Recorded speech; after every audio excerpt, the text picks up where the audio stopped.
はい、皆様、大変お待たせいたしました。ただいまより2023年高校教師の向けに日本語教育のstrategi pengajaran sakubung tingkat dasar というウェビナーシリーズを開催いたします。本日はお忙しい中、お集まりいただき誠にありがとうございます。このウェビナーは4つテーマがあります。今回のテーマは、strategi pembuatan sakubung untuk tingkat dasar です。発表者は、ハリセティアン先生でいらっしゃいます。ハリセティアン先生は、ダルマプルサダ大学の作文授業の先生です。本日、司会進行とモデレーターを務めます。ダルマプルサダ大学生のデフィナ・ヌル・アンジャニと申します。どうぞよろしくお願いいたします。Assalamualaikum warahmatullahi wabarakatuh. Selamat siang, salam sejahtera untuk kita semua. Shalom, Om Swastiastu, Bapak dan Ibu peserta seminar. Kami ucapkan terima kasih atas keikutsertaan dalam webinar series Strategi Pengajaran Sakubung Tingkat Dasar tahun 2023 ini. Perkenalkan, saya Devina Nur Anjani, mahasiswa Universitas Dharma Persada, jurusan Bahasa dan Kebudayaan Jepang. Sebagai moderator pada acara seminar atau webinar kali ini, yang akan memandu jalannya seminar atau webinar hingga selesai. Kegiatan ini merupakan bentuk dari pengabdian kepada masyarakat yang diselenggarakan oleh Program Studi Bahasa dan Kebudayaan Jepang Universitas Dharma Persada. Webinar series ini akan disajikan dengan 4 subtema. Subtema kali ini dengan judul Strategi Pembuatan Sakubung untuk Tingkat Dasar. Narasumber webinar hari ini adalah Hari Setiawan Sensei yang merupakan salah satu dosen pengampu mata kuliah Sakubung di Universitas Dharma Persada. Saat berjalannya acara, diharapkan para peserta dapat menyalakan kamera dengan virtual background yang sudah diinfokan. Baik, selanjutnya saya akan membacakan susunan acara pada webinar siang hari ini, Strategi Pembuatan Sakubung untuk Tingkat Dasar. Yang pertama, pembukaan. Kedua, pembacaan tata tertib. Ketiga, sambutan perwakilan tim dosen. Keempat, pembacaan CV narasumber. Kelima, penyampaian materi dari narasumber. Keenam, tanya jawab. Dan yang ketujuh, penutupan. Lalu selanjutnya saya akan membacakan tata tertib. 1. Pastikan koneksi internet Anda stabil. 2. Peserta dilarang menyalakan mikrofon tanpa seizin moderator. 3. Peserta diharapkan menggunakan pakaian yang sopan jika kamera dinyalakan. 4. Peserta diharapkan aktif berpartisipasi di dalam acara. 5. Peserta diharapkan menggunakan format nama yang sesuai dengan nama yang akan dicantumkan di sertifikat. 6. Peserta diperbolehkan bertanya melalui kolom komentar atau bertanya langsung dengan raise hand setelah pemberian materi oleh pembicara. 7. Peserta dimohon menyalakan kamera saat sesi foto bersama dilakukan. 8. Peserta diwajibkan mengisi daftar hadir di awal dan di akhir acara pada link Google yang telah diberikan oleh panitia sebagai syarat mendapatkan sertifikat. Demikian tata tertib webinar telah dibacakan.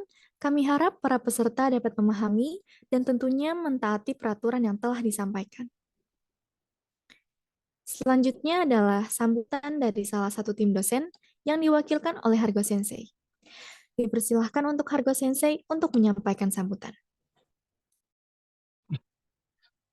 Baik, terima kasih. Apakah suara saya terdengar? Baik. Assalamualaikum warahmatullahi wabarakatuh. Selamat siang, konnichiwa minasang. Alhamdulillah, puja dan puji syukur atas rahmatnya kita dapat berkumpul dalam kegiatan webinar ini. Pertama-tama saya sampaikan rasa terima kasih saya kepada Bapak Ibu pengajar bahasa Jepang tingkat SMA dan sederajat di dalam kesibukannya bisa meluangkan waktu untuk hadir dalam seminar kali ini. Serta saya ucapkan terima kasih juga kepada Bapak Hari yang bersedia menjadi narasumber untuk webinar kali ini. Serta seluruh panitia yang bisa membuat kegiatan ini bisa berjalan dengan baik. Kegiatan webinar ini merupakan kegiatan yang dilakukan oleh dosen-dosen untuk pengabdian masyarakat sebagai tugas tridharma yang harus dilakukan oleh pengajar di perguruan tinggi. Tema webinar kali ini adalah strategi pembuatan sakubung untuk tingkat dasar. Kegiatan kali ini seminar awal dari beberapa seminar dan workshop yang akan kami lakukan. Kami berencana akan melakukan 4 kali kegiatan yang masih masuk ke dalam rangkaian webinar ini, yaitu di bulan Mei sekarang, kemudian Juni, nanti juga Oktober dan juga November. Tujuan dari webinar ini adalah memberikan informasi mengenai sakubung kepada guru-guru SMA yang sederajat. Di samping itu juga bisa menjadi tempat diskusi saling tukar informasi, bagaimana metode yang cocok untuk memahami sakubung. Harapan kami dengan adanya kegiatan ini bisa memberi kontribusi nyata untuk mengembangkan bahasa Jepang pada masyarakat Indonesia melalui guru-guru pengajar bahasa Jepang. Semoga kegiatan kali ini berjalan lancar sampai selesai dan bermanfaat bagi peserta yang hadir pada hari ini. Demikian sambutan singkat dari saya yang mewakili panitia acara webinar ini. Lebih kurangnya kami mohon maaf. Selamat mengikuti webinar. Wabillahi taufik wal hidayah. Wassalamualaikum warahmatullahi wabarakatuh.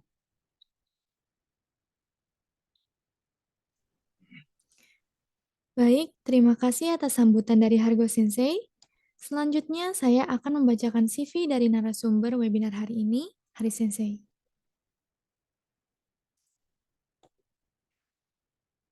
Baik, beliau menempuh pendidikan S1 dengan jurusan sastra Jepang di Universitas Pajajaran, S2 dan S3 dengan peminatan linguistik terapan di TUFS. Beliau juga sudah lulus JLPTN 1 pada tahun 2009 dan juga 2012 dengan nilai yang sempurna. Pelatihan yang pernah beliau ikut sertakan yaitu Nihongo Kyoiku Jishu di TUFS dan Universitas Ljubljana di Slovenia pada tahun 2010.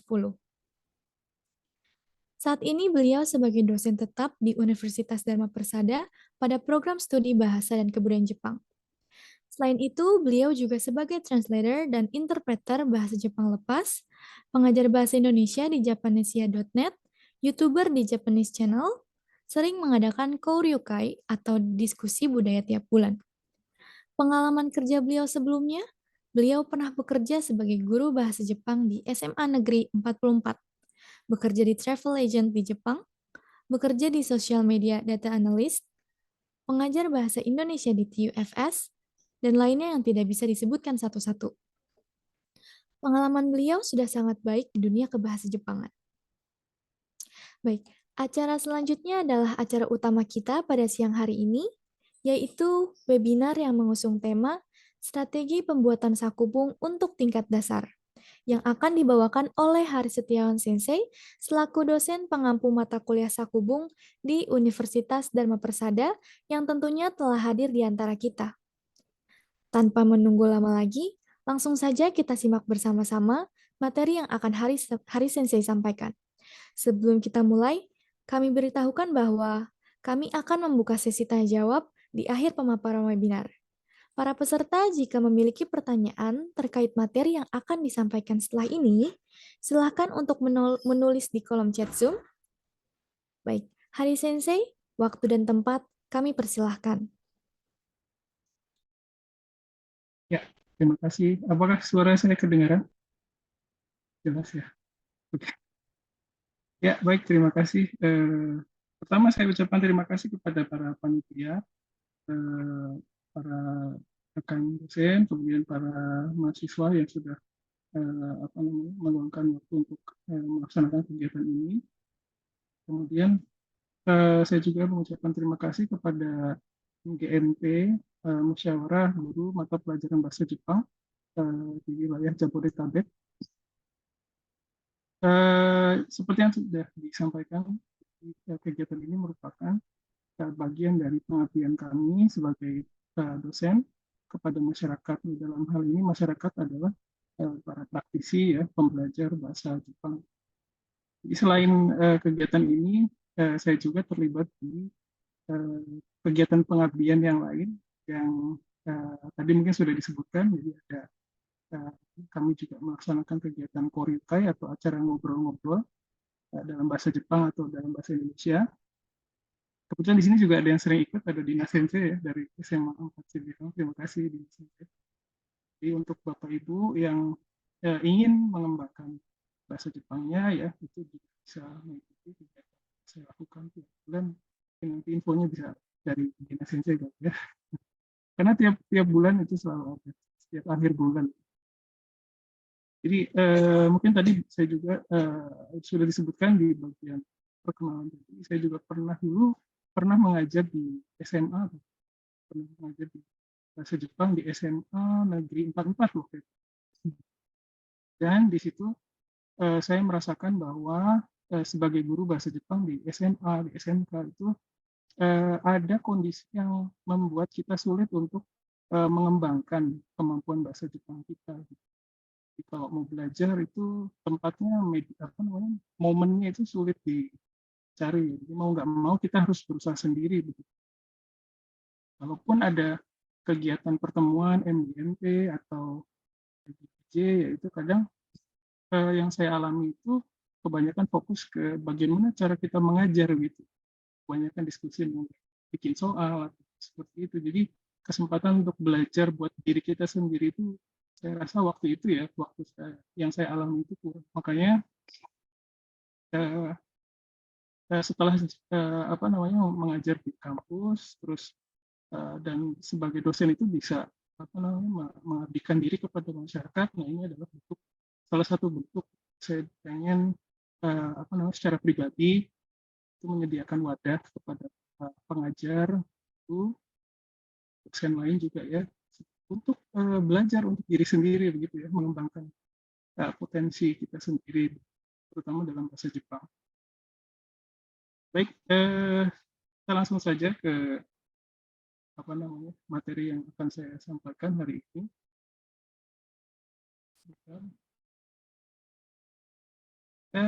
Semoga tadi kan ada itu foto saya di posternya waktu itu ya. Semoga tidak kecewa ya, ekspektasinya beda. Kayak beli barang di Shopee. Yang dipesan gambarnya gimana, yang datang gimana gitu. Ya. Oke. Hari ini kita santai aja Bapak Ibu ya.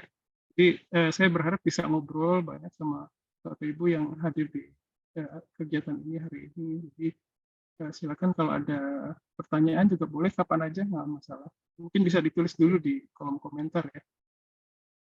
Oke, baik. Temanya hari ini adalah strategi pengajaran sakubu tingkat dasar, Bapak. Jadi hari ini dan kedepannya mungkin ada 4 sesi nanti ya, kedepannya ada 4 pertemuan yang akan mengangkat tema mengenai sakubu. Dan saya menyusun materi hari ini dan ke depan itu berdasarkan pengalaman dan berdasarkan hasil penelitian yang sudah saya lakukan dan hasil penelitian mengenai sakubu yang lain juga.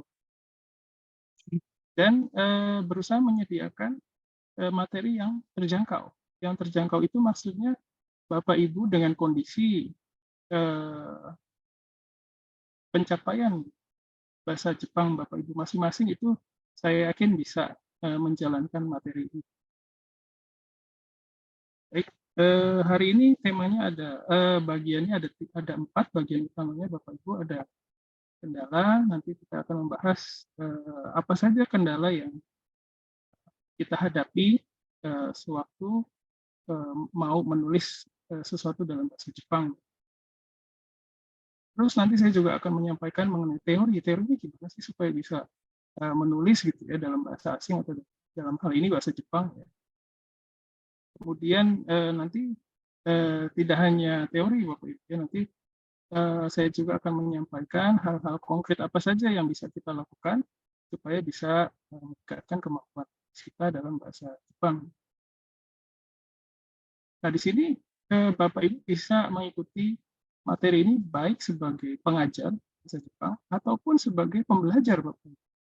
Jadi sejatinya kita juga selain pengajar itu sebenarnya juga pembelajar juga. Jadi ini juga bisa dikembangkan untuk keperluan Bapak Ibu sendiri ya kan. Misalnya ada misalnya biasanya kegiatan, ada pelatihan ke Jepang gitu kan, kita diminta untuk bikin sakubung Bapak Ibu ya. Nah itu mungkin dengan materi di sini bisa membuat Bapak Ibu lebih mudah menyusun apa yang ingin Bapak Ibu sampaikan dalam tulisan. Kemudian di akhir nanti ada saya akan juga menyampaikan mengenai media yang bisa kita jangkau di internet Bapak Ibu ya. Lalu yang untuk mendukung supaya kita bisa menulis dalam bahasa Jepang, lalu mengenai feedback-nya juga Bapak. Jadi kita sebagai pengajar itu feedback atau umpan balik kepada pembelajar. Ini saya juga akan memberikan hal yang berkaitan dengan umpan balik ini atau feedback. Baik. Kemudian selanjutnya sebelum kita lanjut ke materinya Bapak Ibu, sekarang saya pengen tahu kondisi Bapak Ibu masing-masing di lingkungan pendidikannya Bapak. Mungkin Bapak Ibu bisa cerita sedikit aja ya mengenai jumlah siswanya yang ditangani berapa, terus bahan ajarnya biasanya menggunakan apa, terus minat siswanya sebenarnya seperti apa sih? Misalnya kan ada juga kalau SMA, SMK itu ada kelas yang sebenarnya sebagian besar nggak punya minat ke pembelajaran bahasa asing atau bahasa Jepang dalam hal ini, tapi dalam kurikulumnya ada, jadi mau nggak mau siswa itu harus ikut begitu. Mungkin ini bisa digambarkan juga oleh Bapak. Misalnya hampir yang punya minat hanya 20% misalnya. Terus, kemudian kira-kira targetnya apa begitu? Mungkin ada Bapak Ibu misalnya targetnya bisa baca tulis bahasa Jepang sederhana misalnya. Mungkin sebelum kita lanjutkan ke materi, mungkin Bapak Ibu bisa menceritakan sedikit mengenai kondisi di pendidikannya masing-masing lewat chat aja Bapak Ibu. Silakan. Bisa cerita sedikit aja nggak apa-apa. Jadi biar saya punya gambaran juga mengenai kondisi di lingkungan pendidikan masing-masing. Silakan mungkin bisa cerita jumlah siswa yang ditangani berapa, terus bahan ajarnya apa, sederhana aja. Terus minatnya mahasiswa gimana, sebagian besar berminat misalnya, atau 90% tidak berminat misalnya. Yang dirasa langsung aja oleh Bapak Ibu. Mungkin bisa cerita. Silakan, bisa tulis di chat ya. Atau kalau mau ngomong langsung juga. Oh, sudah ada dari Dinas Sensei, terima kasih. Jumlah siswanya 32 orang. Peminat, oh terus hanya 10% ya yang berminat dari situ. Iya, betul. Dan saya sedikit. Oke, sedikit ya. Tapi itu apa namanya ya, kenyataan yang kita hadapi ya. Betul, ya. Di setiap, tapi mungkin ada juga yang berbeda. Silakan Bapak Ibu bisa cerita. Terima kasih Dinas. Sama-sama, Alice Sensei. Ajarnya Nihongo, kira-kira kalau nggak salah, kira-kira itu nggak pakai hiragana katakana ya, pakai romaji kalau nggak salah. Iya, ada romaji, ada hiragananya juga. Oh, jadi ada hurigana gitu. Bukan hurigana ya, Pak. Ada latinnya ya. Oh, oke. Terima kasih Sensei. Terus ada dari Ita Sensei, Ita Maria Sensei, terima kasih di tempat saya. Kira-kira 20 siswa per kelas. Oh, berarti ada beberapa kelas gitu ya. Wah, banyak sekali nih. Terus bahan ajarnya kira-kira seminggu 1 kali pertemuan ya. Terima kasih Sensei. Berapa kelas Sensei totalnya?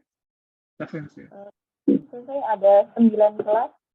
Wah, itu Sensei sendiri menangani itu. Insya Allah, ya. Wah, Masya Allah.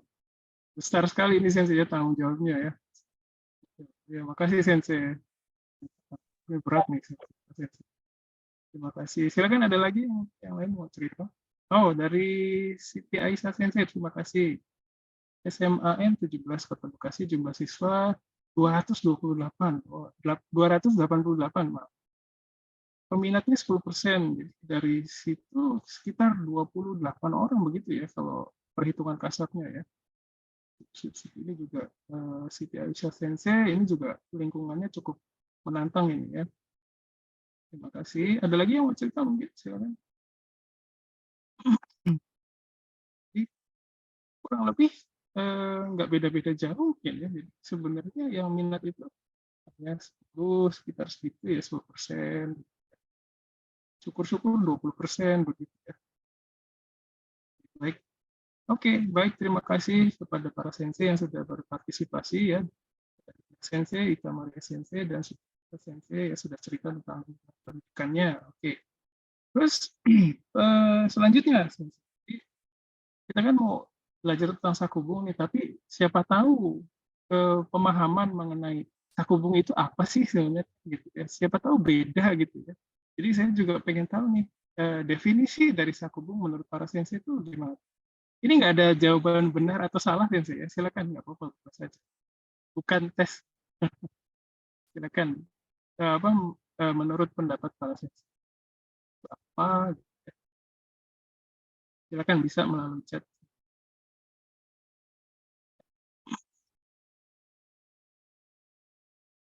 Jadi kalau menurut saya pribadi ya, sakubung itu adalah membuat bung ya, bung old school gitu ya. Tapi sebenarnya bukan sekedar bung ya, itu lebih kompleks dari itu. Sudah ada dari Siti Aisyah Sensei, karangan, mengarang ya, membuat karangan, betul ya. Terus dari Dina Sensei juga mengarang, betul. Terima kasih. Tapi kadang kalau kita dari bahasa Indonesia ya, mengarang itu kayaknya sesuatu yang dikarang gitu, sesuatu yang tidak real gitu ya. Apa namanya, kalau lihat bahasa Indonesia itu agak gimana gitu. Dari Ruzayana Sensei, terima kasih, mengarang membuat kalimat ya. Terus ada Ita Maria Sensei, siswa menulis karangan sederhana dengan pola Master Sip. Terima kasih Sensei. Nah, Sip, terima kasih untuk para Sensei yang sudah partisipasi ya. Oke, baik, kita lanjutkan Sensei. Nah, terus saya juga pengen tahu nih mengenai bagaimana pengalaman sensei-sensei di sini menulis atau mengajar sakubung. Kira-kira bagaimana pengalaman saya? Pernah belajar atau belum? Atau dulu waktu belajar apa? Atau kalau mengajar di keseharian sensei ada mengajar sakubung? Silakan bisa cerita sedikit pengalaman baik sebagai yang menulis sakubung dan pengalaman sebagai ini pengajar. Apakah ada materi mengenai membuat karangan ini keseharian, kegiatan pendidikan tempat sensei bisa chat atau kalau mau ngobrol langsung juga boleh. Oke, dari Dina Sensei, siswa menulis dulu dalam kalimat sederhana bahasa Indonesia, kemudian diterjemahkan. Oke, Sensei, terima kasih banyak. Ini kecenderungan yang umum ya, Sensei. Misalnya menulis dulu dalam bahasa Indonesia ya. Iya. Ya, oke, terima kasih. Sama ya, mahasiswa juga ada kecenderungan. Mungkin. Di sini juga ada mahasiswa mungkin bisa kasih insight-nya ya. Oke. Ada lagi yang mau cerita mungkin? Pernah belajar tapi ya, mungkin ya. Sensei semua pernah belajar sakubung. Waktu kuliah dulu mungkin. Oh, dari Rizka Sensei, terima kasih. Karena mengajar siswa SMA pemula yang benar-benar belum tahu bahasa Jepang, jadi kalimat yang dibuat masih sangat sederhana. Menuliskan pengalaman belajar tentang guru atau guru kesukaan ya. Terus dari Siti Aisyah Sensei buat sakubung waktu kuliah saja, oke. Mengajar ke siswa karangan sederhana gabung-gabungan pola kalimat yang diajar. Oke, terima kasih. Terus dari Dini Sensei, pernah Sensei tapi udah banyak lupa. Oke. Terus dari Ita Maria Sensei, kalau di kelas sakubung pertama siswa adalah buat teks di Kosoka. Iya, ini bagus juga ya. Sip, terima kasih. Oke, sip, terima kasih atas partisipasinya di beberapa pertanyaan tadi. Jadi saya sedikit ada gambaran. Oke, baik. Nah, pertama kita akan ini membahas tadi seperti yang sudah dijabarkan di sini, kita akan membahas pertama tentang kendalanya dulu. Apa kendala dalam menulis sakubung? Sebelum saya menunjukkan beberapa poin yang sudah saya tuliskan di slide ini, mungkin dari Sensei dulu ya. Kira-kira apa ya kendala dalam menulis sakubung? Silakan Sensei bisa menyampaikan pemikirannya di kolom chat ya, atau di ngobrol langsung juga. Silakan bebas saja. Nah, kira gimana? Apa yang Ya mungkin Sensei kalau menurut silakan. saya kendalanya itu apa ya, tidak menguasai GOI-nya gitu. Jadi Ya, kosakatanya kurang. oke. Sip, terima kasih Dina Sensei. Jadi kurang banyak menguasai kosakata. Sip, terima kasih. Ada lagi mungkin dari Sensei yang lain? Oh, dari Iin Sensei, terima kasih. Kendala pertama menurut saya adalah keterbatasan kosakata dan pola kalimat. Nah, ini juga pernah ya saya rasakan ya. Jadi tidak bebas begitu ya mengekspresikan apa yang mau kita sampaikan. Terus dari Dini Sensei, di tingkat siswa SMA banyak terkendala selain kosakata juga pemahaman pola kalimat. Nah, betul ya. Jadi masih berkaitan dengan ini, sisi gramatikal ya. Masih ada lagi mungkin dari sensei yang lain? Silakan bebas saja. Ada jawaban benar atau salah ya. Di masing-masing sensei punya pemikiran tersendiri ya. Silakan bisa. Dari Ruzayana Sensei, keterbatasan kosakata dan merangkai kalimat dengan benar. Ini juga dirasakan oleh sensei-sensei yang lain ya. Jadi ketika memikirkan apa ya kendalanya, mungkin bisa flashback ya ke diri kita sendiri waktu proses belajar saku buku ini, apa ya kendala. Oke, baik.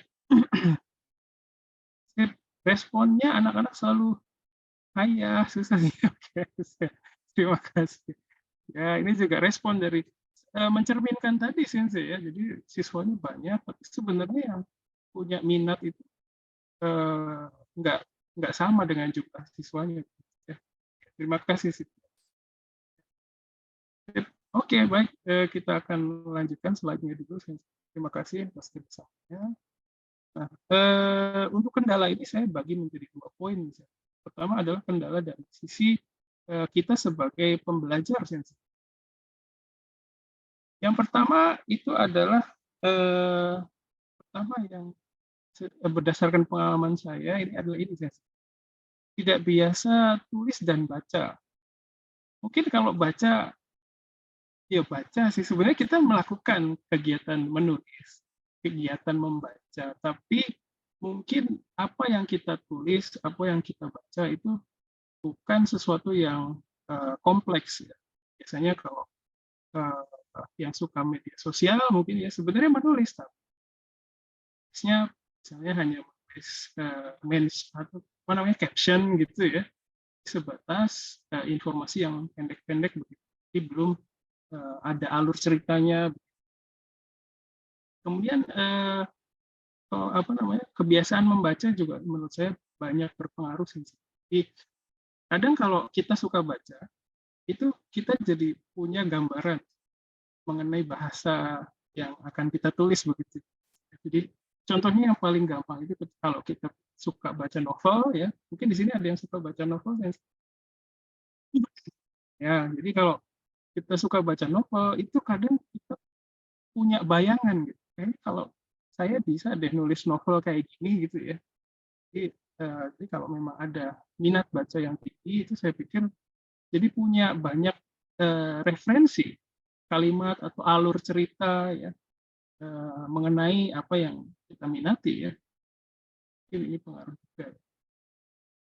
Terus kemudian seperti yang tadi sudah sensei sampaikan ya, ini adalah yang kedua adalah kemampuan bahasa Jepang yang terbatas sensei. Jadi bukan hanya GOI tapi juga ada kemampuan berkaitan dengan kemampuan gramatikal ya, kayak pola kalimat ya, terus kosakata ya, seperti itu. Kemudian ada hal lain sebenarnya, jadi ini berdasarkan penelitian juga. Nanti penelitiannya apa saja ada di akhir slide. Yang selanjutnya adalah ini menulis di luar konteks komunikasi. Jadi pada dasarnya bahasa itu fungsinya itu kan untuk berkomunikasi Jadi untuk menyampaikan pemikiran kita, menyampaikan pendapat kita, menyampaikan perasaan kita. Nah, hanya saja ketika mahasiswa atau siswa itu dibuat karangan ya sabung, itu terkadang terlepas dari konteks komunikasi ini.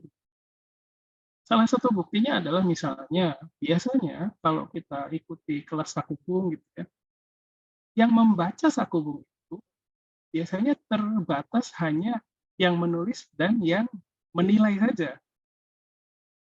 Jadi biasanya seperti itu. Jadi ada kecenderungan seperti itu. Jadi makanya saya bisa bilang ini menulisnya di luar konteks komunikasi. Jadi hanya untuk kepentingan tugas sakubung saja gitu. Jadi bukan untuk menyampaikan pendapatnya, menyampaikan perasaannya gitu. Seperti itu saja. Jadi ada kecenderungan seperti menulisnya itu enggak dalam konteks komunikasi. Kemudian yang selanjutnya ini seperti ini, sulit dapat feedback.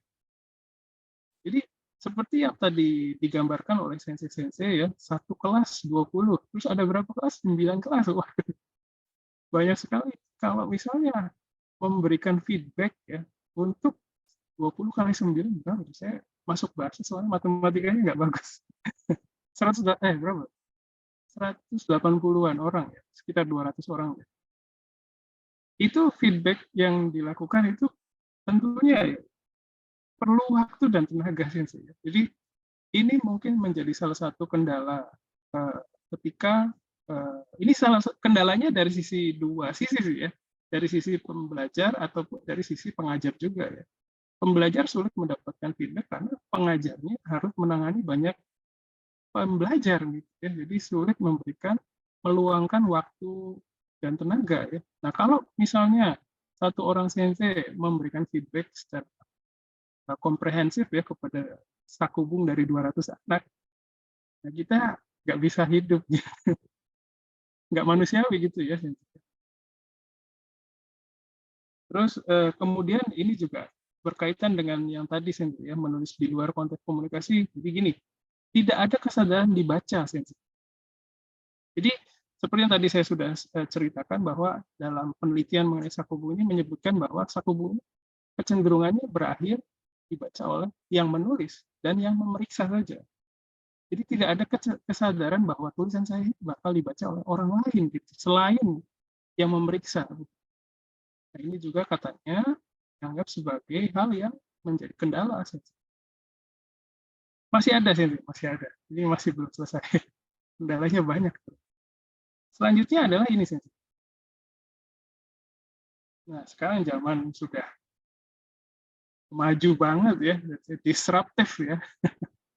Ini penggunaan AI, mesin penerjemah ini juga sangat meresahkan. Mungkin sensei-sensei udah tahu ada apa aplikasi namanya ChatGPT, mungkin ya udah tahu sensei. Itu saya juga pernah pakai ChatGPT. Saya bilang ke ChatGPT ini tuh, tolong tuliskan karangan tentang Indonesia. Terus ditulisin banyak gitu ya keluar. Terus saya bahasa Jepangnya susah, saya bilang. Kono nihongo muzukashi sugiru. Motto kantan nihongo de kaite kudasai. Terus saya kasih instruksi gitu ke ChatGPT dan dibuatkan dengan bahasa Jepang yang lebih mudah. Jadi sekarang itu kita nggak perlu susah-susah gitu. Dan ini jadi kendala ketika kita berusaha membuat sakubung. Seperti yang tadi sudah diceritakan Sensei, ada kecenderungan bahwa kita sebagai pembelajar itu kadang membuat sakubung dari bahasa Indonesia dulu, tentunya ya. Itu sudah hukum alam, Sensei. Tidak bisa dihindari. Karena ketika kita belajar sesuatu yang baru, itu pasti kita menjadikan pengetahuan yang lama sebagai referensi, mau tidak mau. Dalam hal ini kalau pembelajaran bahasa asing itu mau nggak mau kita mengandalkan kemampuan bahasa Indonesia kita, atau mengandalkan kemampuan bahasa ibu. Jadi makanya ada kecenderungan kita menggunakan bahasa Indonesia dulu, terus baru diterjemahkan. Gitu. Nah ini juga bukan berarti tidak ada resikonya ya. Tetap ada resikonya, nanti yang bisa saya ceritakan. Kalau misalnya kita membuat sakubung dari bahasa Indonesia. Ya. Mungkin terkesan mudah ya jalannya, tapi sebenarnya ini mengarahkan kita ke kendala yang lain, ada masalah yang lain. Dan ini terkait dengan kendala yang terakhir, yaitu pemberdayaan bahasa ibu yang belum terarah. Jadi kadang kita menggunakan bahasa ibu sebagai modal awal bahasa asing. Kalau memang kemampuan bahasa asingnya itu sudah di tahap yang cukup tinggi, itu kita bisa melakukan penyesuaian. Banyak penyesuaian yang bisa kita lakukan. Hanya saja ketika bahasa ibunya itu ternyata bahasa ibunya itu sebenarnya bahasa yang susah. Tapi kita tidak menyadari bahwa itu bahasa yang susah. Contohnya misalnya ya, mengunjungi objek wisata gitu. Sebenarnya mengunjungi objek wisata itu kata-kata ya, frase yang mudah kita pahami. Nah, yaitu bahasa Indonesia ya, bahasa kita. Tapi ketika itu diterjemahkan ke bahasa asing, ke bahasa Jepang dalam hal ini, itu akan biasanya misalnya Kanko Chio Otozureru gitu ya misalnya. Kalau misalnya kita pakai Google Translate, masalahnya Otozureru itu walaupun sudah terlihat bahasa Jepangnya, tapi sebenarnya itu merupakan bahasa Jepang yang sebenarnya belum terjangkau oleh siswa tersebut. Jadi sebenarnya belum pernah belajar gitu. Nah, karena belum pernah belajar, belum pernah bertemu dengan konteks komunikasi yang melibatkan kata tadi, contohnya kata otozureru tadi, makanya itu rasa memiliki terhadap informasi itu tipis. Karena bukan bahasa kita, bukan informasi yang kita miliki, yang meminjam saja, meminjam pengetahuan dari translate. Dan setelah meminjam pengetahuan itu akan kembali lagi sebenarnya ke asalnya, tidak menempel ke dalam diri kita sebagai tidak menjadi bagian dari diri kita. Karena prosesnya itu tidak ada proses komunikasi. Pengalamannya beda.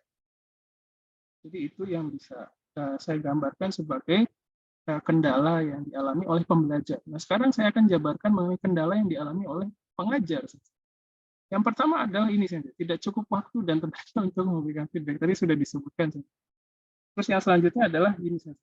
Kita sebagai pengajar, seperti yang tadi sudah disebutkan oleh sensei-sensei itu, yang saya alami juga, yang Hargo Sensei alami juga, mungkin mahasiswa juga alami. Kita belajar sakubu hanya waktu kuliah misalnya.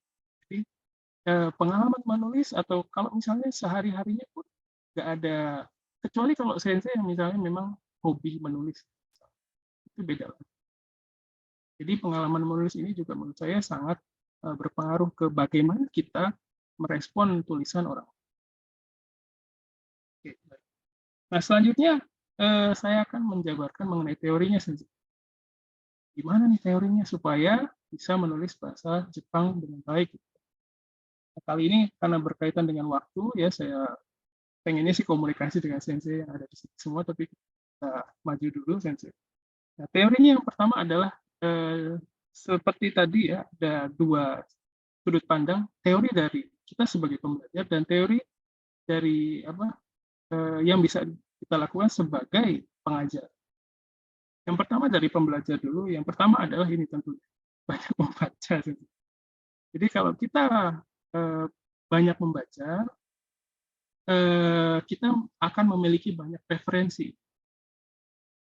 banyak contoh cara mengekspresikan sesuatu. Nah, ini dulu. Jadi pertama pasti harus banyak membaca dulu, karena mau tidak mau kita pada dasarnya harus ada input dulu sebelum menghasilkan output. Sama seperti waktu kita bayi, walaupun kita udah nggak ingat ya.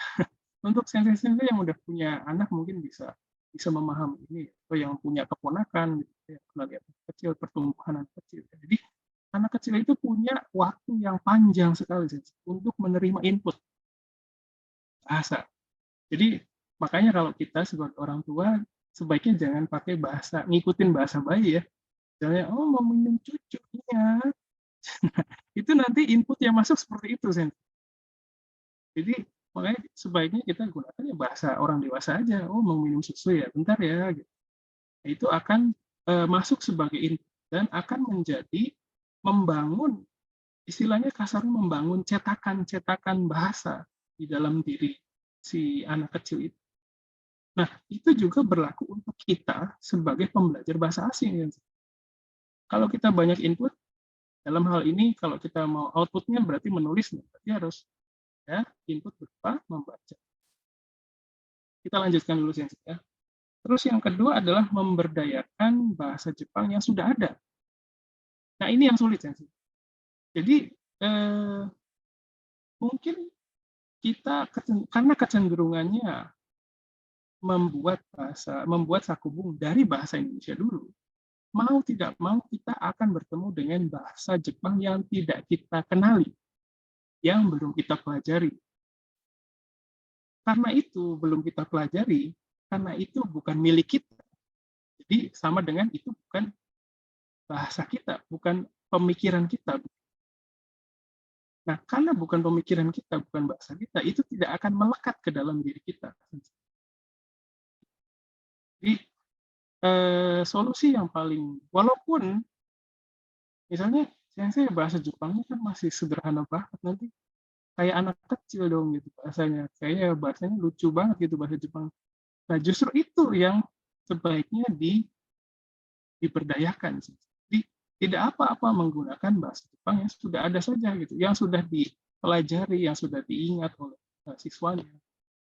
Tidak perlu mendatangkan atau menghadirkan pengetahuan baru yang belum tentu bisa menempel, belum tentu bisa kita ingat, belum tentu menjadi bagian dari kita. Jadi mungkin bahasa Jepangnya sedikit, kosakatanya sedikit, tapi nanti kalau kita bisa memberdayakan itu, walaupun sedikit, tapi bisa diberdayakan secara maksimal dibandingkan dengan banyak kosakata tapi nggak tahu cara makainya seperti apa. Dan ini merupakan jalan yang paling ideal. Karena pada dasarnya kalau kita balik lagi ke perkembangan kebahasaan anak, kan nggak ada anak kecil yang ngomongnya lengkap gitu sih. Misalnya mau minta susu gitu ya, terus minta ke bapak ibunya dengan bahasa yang formal gitu. Bapak ibu, sekarang aku lapar, aku ingin susu yang rasanya vanila. Apakah bapak ibu bisa menyediakan itu? Nah, kalau anak kecil umur 2, 4, 5 tahun ngomongnya begitu, repot gitu. Jadi begitu. Makanya kalau pada dasarnya kita walaupun kelihatannya sebagai orang dewasa, tapi sebagai pembelajar bahasa asing, sama kayak anak kecil. Jadi kita harus memaklumi kondisi seperti itu. Oke, kita lanjutkan dulu Bapak Ibu. Terus yang lain adalah menulis dalam konteks komunikasi. Jadi kita harus bisa mendekatkan siswa kita ke kondisi di mana apa yang dia tulis, apa yang mereka tulis itu adalah sebuah pesan untuk orang lain. Ya, sebagai pesan untuk orang. Jadi ada berusaha membangkitkan kesadaran bahwa ini akan dibaca oleh temannya loh. Terus yang lain satu lagi adalah kalau buat Nah, kalau buat dari bahasa ibu dalam hari ini kalau misalnya membuat sakubung dari bahasa Indonesia dulu, itu silakan menggunakan bahasa Indonesia yang sangat sederhana dulu. Karena kalau kita buat dengan bahasa Indonesia yang kompleks, tentunya akan bertemu dengan bahasa asing yang kompleks, yang mungkin belum pernah kita pelajari. Jadi kalaupun menggunakan bahasa ibu tidak apa-apa, tapi harus menggunakan bahasa ibu yang sederhana. Tapi kadang kita nggak paham mana yang bahasa Indonesia yang sederhana dan mana yang kompleks gitu ya. Itu masalahnya. Jadi karena ya itu kan bahasa ibu ya, bahasa Indonesia ya. Bahasa Indonesia udah bahasa ibu kita, jadi nggak ada yang kelihatan susah begitu ya, nggak ada yang kelihatan kompleks. Ya, jadi itu teorinya Bapak Ibu, dari sisi pembelajaran. Sekarang dari sisi pengajar, supaya teorinya supaya kita bisa lebih mudah menulis. Pertama adalah ini Bapak, memberikan fasilitas membaca. Bapak. Jadi walaupun kita mau mengajarkan sakubung, menulis dalam hal ini, mengeluarkan output, kita harus bisa menyediakan ruang kepada para siswa kita untuk menerima input dulu. Gitu loh. Jadi setidaknya harus ada proses menerima input dalam bentuk tulisan. Itu juga harus bisa, artinya harus bisa menyediakan waktu untuk itu. Terus yang kedua adalah harus bisa, kita sebagai pengajar itu harus bisa meminimalisir kekhawatiran pemerintah. Ini hal yang sebenarnya kita juga rasakan, Bapak. Mungkin saya juga sebagai pembelajar, kita juga punya kekhawatiran ya. Nanti nggak nyambung bahasa Jepangnya, nanti aduh bahasa Jepang saya masih dasar banget gitu ya. Pasti khawatir ketika ingin mengeluarkan output gitu. Nah, ini harus bisa kita minimalisir. Nah, caranya gampang, nggak susah sebenarnya. Kita harus bisa menerima bahasa Jepang siswa kita apa adanya. Jadi, misalnya siswanya campur-campur gitu ya, bahasa Jepang sama bahasa Indonesia. Kita terima dulu aja, nggak apa-apa. Oh iya, bagus. Itu sebuah usaha sebenarnya. Dan kita harus memberikan penghargaan terhadap. Jadi kita juga harus bisa membuat siswa kita nyaman. Oh, nulis kayak gini juga bisa ternyata. Ya udah deh, nggak apa-apa. Dengan pencapaian sedikit demi sedikit itu akan mengantarkan siswa kita ke tingkat produktivitas yang lebih tinggi. Dan selanjutnya adalah mempermudah feedback. Kalau selama ini dalam Sakubung itu kesannya harus, misalnya kita harus ngecek satu-satu gitu ya, Sensei ya. Ngecek satu-satu, dimerah-merahin, ini salah gitu ya. Itu pasti membuat Sensei sendiri lelah gitu. Butuh waktu, butuh tenaga, butuh mikir juga, mikir bikin lapar Sensei. Jadi kita harus bisa menakar kemampuan kita sebagai pengajar juga Sensei. Karena siswanya banyak, kita lakukan feedback yang terjangkau dulu aja Sensei. Misalnya Sensei membaca ya, terus mem-pick up bagian-bagian yang menurut Sensei perlu dibicarakan saja. Dari sekitar 20 orang misalnya hanya 10 bagian yang dibicarakan misalnya. Menjadi itu akan mempermudah kita memberikan feedback. Tapi tentunya kita harus memberikan pengertian kepada siswa kita juga bahwa feedback yang diberikan oleh Sensei itu tidak bisa secara detail ya, karena kalau detail kita akan kehilangan kehidupan kita sebagai seorang manusia, manusiawi gitu. Kemudian hal yang bisa dilakukan oleh kita sebagai pengajar adalah memberikan small step atau scaffolding. Istilahnya scaffolding. Scaffolding itu kalau Sensei lihat gedung lagi diperbaiki itu suka ada tangga-tangga besi-besi gitu Sensei ya. Nah, itu namanya scaffolding. Nah, kita harus bisa memberikan small step kepada siswa kita. Misalnya, siswanya bikin Sakubung yang campur-campur ya. Kita hargai, nggak apa-apa saja. Kita terima apa adanya. Oh, ini oke, terima kasih ya. Nanti kita coba kembangkan lagi ya. Nah, dari situ, dari pencapaian kecil itu akan nanti kalau misalnya pencapaian itu kita recognize, pencapaian siswanya kita recognize, kita hargai, itu akan mengarah ke pencapaian yang lebih tinggi lagi. Walaupun memang tidak bisa buru-buru. Oke, baik. Nah, selanjutnya ini kan tadi teori ya. Ini karena waktunya terbatas, kita langsung saja. Nah, selanjutnya praktek. Praktek ini apa saja yang bisa kita lakukan supaya siswa kita walaupun materi pembelajarannya masih belum banyak, ya, tapi bisa menghasilkan tulisan. Dan ini bukan berlaku untuk Sensei sebagai pengajar saja, tapi Sensei sebagai pembelajar bahasa Jepang juga bisa melakukan hal ini. Jadi fokusnya ke pengembangan diri Sensei juga. Nah, hal yang bisa kita lakukan ada dua Sensei, yang saya mau proposal kepada para Sensei. Yang pertama adalah menggunakan template, dan yang kedua adalah menyusun Sakubung dari pertanyaan. Nah, hanya saja hari ini saya tidak bisa menjabarkan secara detail mengenai prosesnya Sensei karena ini akan dibahas nanti di pertemuan berikutnya. Karena kalau satu satu teori aja mungkin bisa, atau satu metode ya, mungkin bisa 1 menit, cukup lama. Jadi hari ini kita pendahuluan aja, perkenalan. Yang pertama adalah menggunakan template, yang kedua adalah menyusun saku dari pertanyaan. Mungkin saya berikan contoh supaya saya ada gambaran. Pertama, penggunaan template. Yang pertama penggunaan template seperti ini, Sensei. Jadi, pertama, kita sebagai pengajar itu bisa menyediakan contoh saku buku. Kita berikan dulu contohnya, kita berikan kesempatan kepada siswa kita, kepada diri kita sebagai pembelajar, itu kesempatan untuk menyerap input dulu.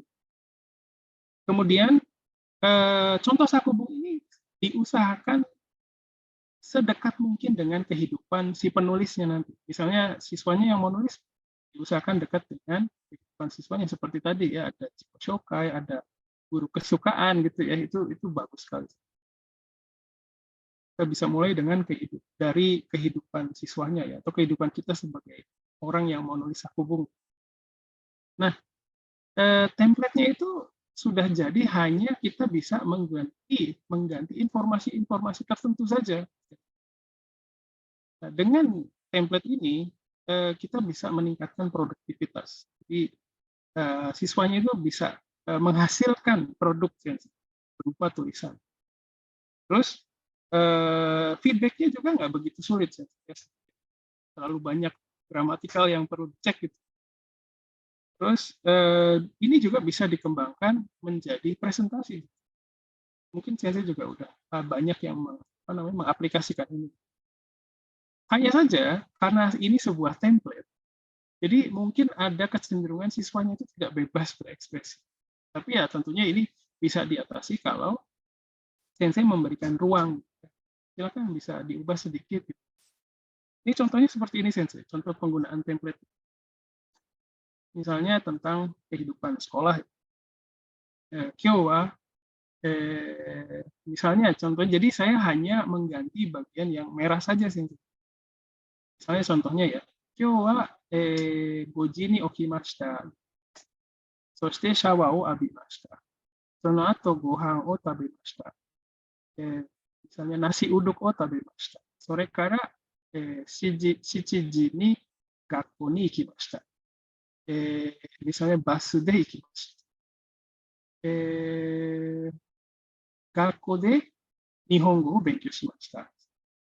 8時から12時まで勉強しました。その後家に帰りました。Tentunya ini hanya contoh saja. Jadi mungkin kata kerja apa saja yang sudah bisa diperkenalkan kepada siswa-siswanya masing-masing, itu sensei pasti lebih paham. Jadi bisa, ataupun kalaupun harus memperkenalkan kosakata baru, itu bisa juga, tapi diminimalisir. Diusahakan menggunakan kata kerja yang sudah dikuasai oleh siswanya, atau yang sehari-hari dijalani oleh siswanya. Jadi karena ada keterikatan, ada keterkaitan seperti itu, bisa punya, ada, kalau bahasa anak mudanya itu relate gitu, relate dengan kehidupan itu, makanya jadi akan lebih mudah terserap oleh si siswa tersebut. Atau sebagai penulis kita gitu, diserap oleh kita.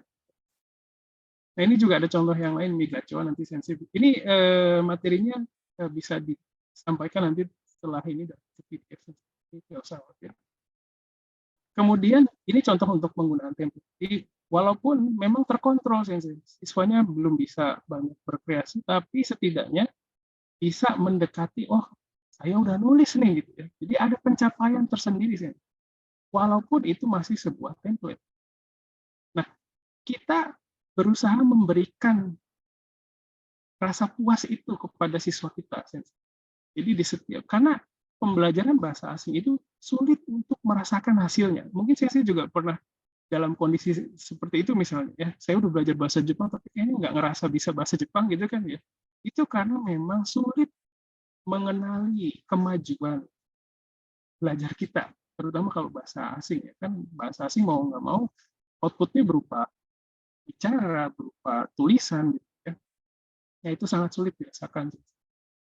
Jadi dengan memberikan pencapaian sedikit-sedikit walaupun hanya sebuah template itu bisa mengarahkan, setidaknya bisa membuat sebuah kebiasaan. Kalau dalam bahasa Jepang yang pendidikan bahasa Jepang dulu saya pernah belajar itu ada namanya istilahnya shukan keisei. Agak susah. Shukan. Sebentar saya tulis. Shukan keisei.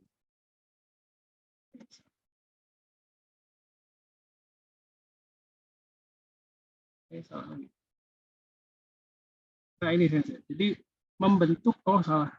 Saya jawabnya ke Aisyah Sensei. Itu ya shukan keisei. Jadi membentuk kebiasaan. Nah ini bisa mengarahkan siswanya atau mengarahkan kita sebagai penulis itu ke sebuah kebiasaan yang nantinya akan menjadi bagian dari diri kita.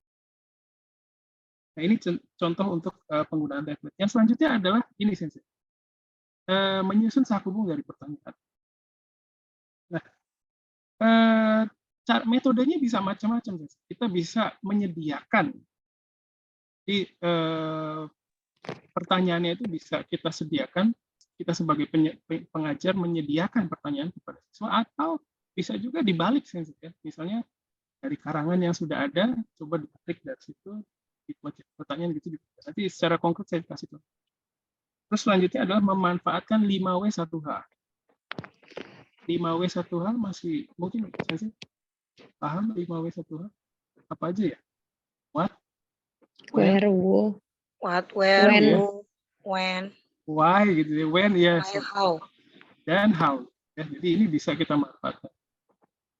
Terus hanya saja ini bukan berarti hal yang mudah Sensei. Kita sebagai orang yang menyusun pertanyaan atau kita yang mengembangkan sakubung dari sebuah pertanyaan itu bukan hal yang mudah. Itu perlu latihan juga untuk membuat pertanyaan. Karena tidak semua topik sakubung itu bisa dibuat dengan metode seperti ini. Atau sebagai latihan kita juga bisa membuat pertanyaan dari sakubung yang sudah jadi seperti yang tadi saya sudah sebutkan. Nah ini mungkin metode ini sebatas pengalaman saya cocok untuk siswa yang sudah menyelesaikan pelajaran bahasa Jepang dasarnya, jadi sudah menguasai ya lumayan peta bahasa begitu. Dan ini bukan kendala, tantangannya adalah kita sebagai pengajar itu perlu atau sebagai pembelajar gitu ya, itu perlu bimbingan dan feedback yang intensif ya, supaya bisa menyusun sakubung dari pertanyaan proper gitu ya. Yang bagus gitu ya. Nah ini ada contohnya seperti ini. Di bagian warna merah itu kita bisa lihat ini pertanyaannya. Ini pertanyaan yang berkaitan dengan tema sakubung namanya Sun Deirumachi, kota tempat tinggal kita gitu ya. Nah ini pertanyaannya memanfaatkan 5W1H tadi Sensei. Pertama where, doko. Karena ini tentang tempat ya, makanya pertanyaannya adalah di mana gitu. Where. Doko ni Sun Deirumachi gitu ya. Terus pertanyaan kedua adalah soko wa donna basho desu ka? Nah ini tentunya seperti yang tadi saya sampaikan perlu pengetahuan bahasa Jepang yang lumayan ini sih, setidaknya dasarnya udah ada. Terus pertanyaan ketiga adalah itskara itsumade soko ni sundimasu ka? Dari kapan sampai kapan tinggal di situ? Dan keempat, dare to issho ni sundimasu ka? Hidup bersama siapa di situ, tinggal bersama siapa? Dan terakhir, toko ni nani ga arimasu ka? Ada apa di sana? Nah, cara menyusun karangan itu simpel Sensei, hanya menjawab pertanyaan itu saja. Jadi cukup menjawab watashi wa, misalnya ya, kalau saya kan di Pondok Bambu Sensei. Watashi wa Pondok Bambu ni sundimasu. Terus Pondok Bambu wa Shizuka, enggak Shizuka sih. Shizuka de kirena basho desu. Misalnya Sensei. Terus 2018年から今までPondok Bambu ni sundimasu. 妻と娘と一緒に住んで、Pondok Bambu ni mall to UNC itu taman bermain ya, to ichiba ga arimasu. Nah setelah dijawab pertanyaannya, jawaban itu kita satukan seperti yang ada di sebelah sensei sebelah kanan gitu, yang warna kuning. Disatukan seperti ini sensei. Jadi sebuah paragraf. Sensei. Ini metode yang saya terapkan juga ke siswa di kelas Sakubung. Kalau misalnya ini kalau Sakubung itu sebenarnya semester ganjil sih. Sekarang semester genap ya. Ada sensei kuliahnya. Kalau sensei ada yang mau ikutan kuliah saya juga boleh sih. Misalnya mau lihat gitu cara ngajarnya gimana, itu boleh banget sih. Tinggal hubungi saya juga. Jadi seperti ini. Dan dari ini kita menghasilkan karangan dasar sensei untuk dikembangkan lebih lanjut. Nah, pengembangannya seperti ini sensei. Nah, jadi dari karangan dasar tadi kita kembangkan. Kalau di sebelah kanan itu sensei bisa lihat ada yang warna biru dan ada yang warna merah begitu ya sensei ya. Nah, itu adalah yang biru itu adalah bibitnya. Yang merah itu adalah pengembangan bibit tersebut. Jadi misalnya contohnya watashi wa pondok bambu ni sundeimasu. Pondok bambu wa shizuka de kirena basho desu. Nah, kire ini kayak gimana sih gitu ya? Gomiga amari arimasen kara kire. Sebenarnya banyak sih sahabat. Terus watashi wa 2018 nen kara imamade pondok bambu ni sundeimasu. Nah, bagian 2018-nya itu dikembangkan lagi. Emang sebelum itu tinggal di mana gitu? Sonomae wa misalnya pondok kelapa nih sumimashita. Pondok bambu di mall to yuenchi to ichiba. Ini dikembangkan lagi. Mallnya tuh ada mall apa misalnya? Mall wa Cipinang Indah Mall des. Terus yuenchi wa Taman Mini Indonesia Indah. Ichiba wa Pasar Klender. Ini bisa seperti itu. Nah, misalnya ini karangannya sederhana banget, nggak apa-apa. Jadi kita juga harus bisa punya kemampuan menerima hasil siswa kita apa adanya. Jadi dengan metode ini bisa mengembangkan karangan. Ya, tadi ada 2 metode ya, pakai template dulu. Dan yang kedua adalah menyusun karangan dari beberapa pertanyaan. Mungkin bisa seperti itu. Oke, terus terakhir nanti.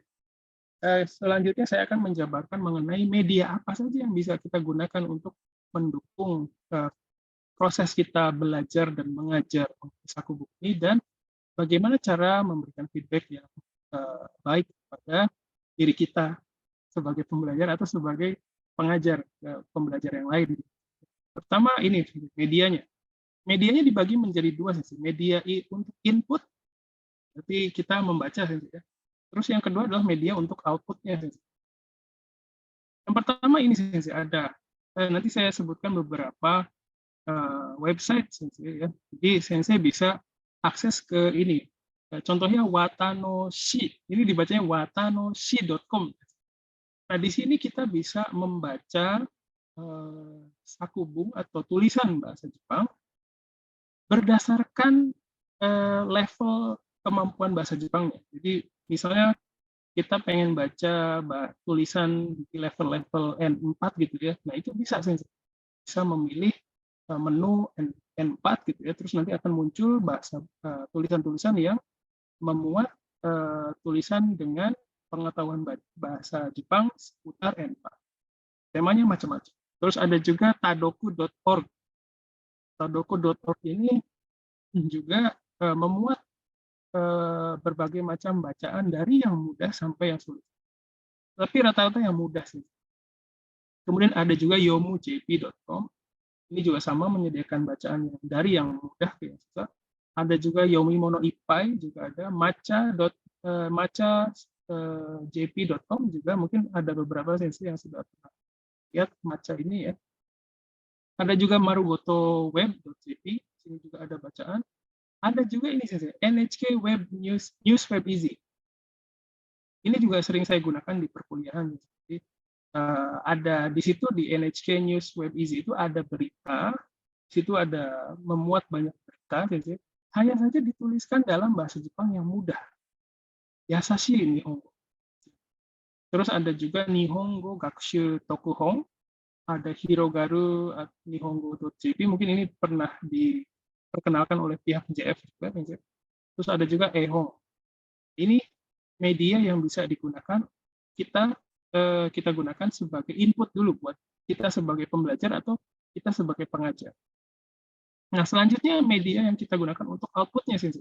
Di sini ada Padlet, Google Slides, Google Jamboard, dan Genkoyoshi. Genkoyoshi itu apa sih? Genkoyoshi. Ada yang masih ingat mungkin? Genkoyoshi itu adalah kertas yang ada kotak-kotaknya itu loh. Mungkin ada yang pernah pakai Genkoyoshi. Mungkin kalau Sensei nanti ada waktu ketik itu di Google Genkoyoshi, nanti muncul template Genkoyoshi banyak. Jadi Sensei bisa print itu dan bisa menyediakan itu kepada siswanya untuk menulis di situ. Jadi tulisannya dari atas ke bawah, dari kanan ke kiri begitu. Nah, ini bisa jadi alternatif supaya pembelajarannya itu tidak monoton. Jadi bisa tactile, ada pergerakan. Jadi mahasiswa juga atau siswa itu tidak, kita sebagai pembelajar itu bisa aktif juga menulis, gitu. Ada gerakan begitu. Terus media yang lain ada Padlet, ini mungkin nanti Sensei bisa cari juga di Google. Ini semacam Google Jamboard juga sih. Hanya saja Padlet itu hanya untuk bisa juga gambar sih, hampir serupa dengan Google Jamboard. Dan ada juga Google Slides yang di situ literally kita bisa menggunakan misalnya menyusun karangan secara berkelompok gitu Sensei ya. Menyusun karangan secara berkelompok juga itu sangat pekerjaan atau tugas atau task yang bisa kita gunakan supaya siswa kita bisa lebih produktif. Kemudian yang selanjutnya adalah terkait dengan feedback. Nah, saya akan membicarakan mengenai kendala terkait feedback. Mungkin tadi sedikit sudah saya sampaikan. Yang pertama adalah ini tadi sudah disinggung ya, siswanya banyak. Jadi feedback-nya itu tidak bisa spesifik. Kemudian karena siswanya banyak, ya perlu waktu dan tenaga yang banyak juga. Terus, sementara kita ruang di hati kita tuh ada ruang buat keluarga juga, ada ruang buat ayang juga sih saya, ada ruang buat belanja juga ya, ada ruang buat Shopee juga mungkin ya. Kalau saya Tokopedia sih. Jadi ruang kita terbatas ya, jadi sangat sulit memberikan feedback. Kemudian sebenarnya kalau kita mengkoreksi sisi gramatikal dari sebuah sakubung itu tidak menjamin si siswa yang kita koreksi itu bisa selanjutnya itu bisa benar gitu. Ini bukan hanya sekedar pengalaman ya, tapi sudah ada penelitiannya yang menyampaikan bahwa koreksi gramatikal itu tidak menjamin bahasa Jepang atau bahasa asing siswanya itu bisa terkoreksi. Jadi itu sudah ada penelitian juga. Jadi kadang udah dikoreksi pun muncul lagi kesalahan. Mungkin saya pernah ngalamin gitu ya. Ada mungkin ya. Kemarin kan udah diomongin yang ini, kenapa kamu bikin lagi kayak gini gitu ya. Mungkin ya. Nah itu memang sejatinya alamiahnya begitu saya. Di sini ada sensei yang suka dance K-pop, ada? Belum ada ya? Pak Hargo mungkin. Sebenarnya dia suka dance K-pop. Misalnya kalau dance K-pop kan kita tahu ya gerakannya banyak. Kita udah hafal, tapi pas prakteknya suka lupa misalnya, atau tari tradisional juga sama. Nah itu literally sama dengan kondisi seperti itu. Jadi kita udah tahu, sebenarnya paham, tahu, tapi karena hal yang diperhatikan itu banyak waktu kita menyusun dalam bahasa asing, dia tidak punya ruang di hati yang cukup untuk itu, makanya terjadilah kesalahan. Terus selain itu ada juga ini sensei, rendahnya kesadaran terhadap mistake dan error.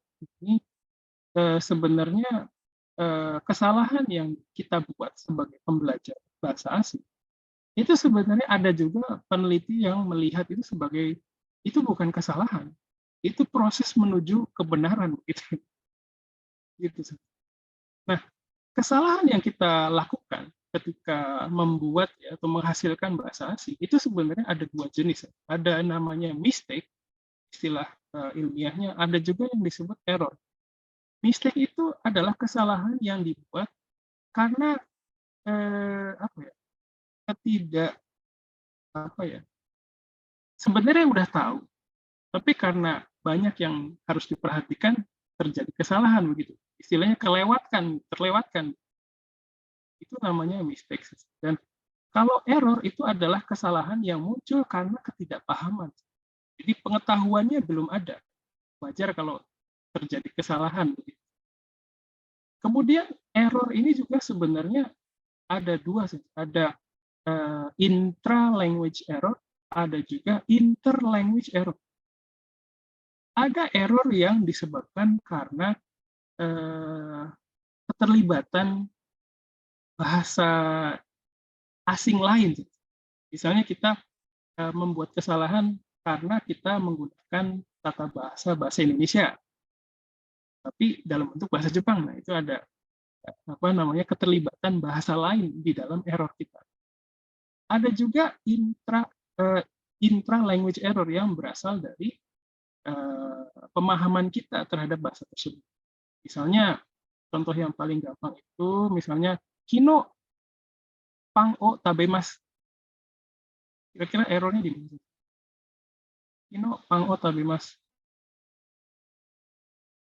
Di bagian harusnya bentuk kata kerjanya harus tabemashita, betul sekali.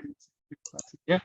Tapi karena kita mungkin karena lagi tidak ada ruang di hati yang cukup untuk bentuk lampau, karena di dalam bahasa Indonesia memang tidak ada bentuk lampau, jadi kita lupa mengganti itu. Nah, itu bisa disebut dengan intra-language error. Nah, kesalahan-kesalahan ini sebenarnya bukan berarti merugikan. Sebenarnya kesalahan dalam proses berbahasa asing merupakan bukti bahwa kita sebagai pembelajar itu sedang mempraktekkan teori yang kita gunakan, yang sudah ada di dalam kepala gitu. Dan itu sulit untuk dinilai sebagai sebuah kesalahan. Jadi kalau saya lihat sakubungnya siswa itu, kadang dia lupa bentuk lampau, tapi di kalimat selanjutnya itu benar. Makanya kita tidak bisa dengan mudah menyatakan bahwa ini kamu salah gitu. Kalau seperti itu agak jadi kalau misalnya kita punya sudut pandang yang lain mengenai kesalahan berbahasa, itu kita akan lebih mudah menerima kondisi kemampuan bahasa Jepang siswa kita atau kemampuan bahasa Jepang diri kita sendiri. Jadi akan lebih memudah, oh saya bisanya segitu ya, nggak apa-apa, namanya juga usaha. Jadi ada istilahnya kalau bahasa Jepang ada iwake-nya. Gitu. Nah, terus ini kan kendalanya, selanjutnya adalah solusinya. Sama seperti yang tadi sudah saya sebutkan ya, kita bisa memberikan feedback, tapi kita sederhanakan bentuk. Tidak usah terlalu detail, tidak usah terlalu sampai tulisan siswanya itu atau pakai tinta merah semua gitu ya. Nah, itu repot. Nanti kita sebagai manusia juga tidak bisa menjalani kehidupan. Terus kita juga bisa meningkatkan kolaborasi antar pembelajar. Jadi dengan bekerja sama, beban itu bisa terbagi. Kalau beban sudah terbagi, produktivitas bisa dibayangkan bisa meningkat. Jadi bekerja sama dengan sesama pembelajar itu silakan bisa ditingkatkan. Terus ini kadang kita juga perlu melatih siswa kita atau diri kita sendiri untuk menyadari kesalahan yang kita buat sendiri. Karena kalau kita menyadari kesalahan itu sendiri, itu akan menjadi sebuah proses yang terbaik dalam proses belajar. Saya mungkin di masa lalunya ingat kan kesalahan-kesalahan yang pernah dibuat, terus kita belajar dari kesalahan itu kan ya. Nah itu sama. Jadi kalau kita bisa menemukan, ya, bisa menyadari kesalahan itu sendiri, itu adalah sebuah proses yang terbaik. Jadi makanya kita bisa berkolaborasi, ya, misalnya antara siswa, silakan cek tulisan teman kamu misalnya, itu apa, sebagai sebuah contoh untuk menyadarkan siswa kita sendiri, ya, atau diri kita sendiri terhadap apa yang sudah berbuat, men-scanning sendiri. Terus yang terakhir, Sensei, tidak perlu terburu-buru. Kadang dulu, ya, saya pernah ngajar itu, jadi saya proses ngajar sakubung juga, Sensei, bukan berarti lancar terus, Sensei, banyak juga apa namanya, nayaminya, ya, ada banyak susahnya juga, Sensei. Nah, salah satunya adalah dulu saya ngajar satu mata kuliah, 1 jam pelajaran itu harus jadi 1 sakubung misalnya. Nah, itu dulu seperti itu. Tapi sekarang udah enggak. Saya lebih, kita rileks, ya, santai, pelan-pelan, jadi nggak usah terburu-buru. Mungkin supaya ada ruang di hati yang cukup untuk memproses informasi yang kita produksi.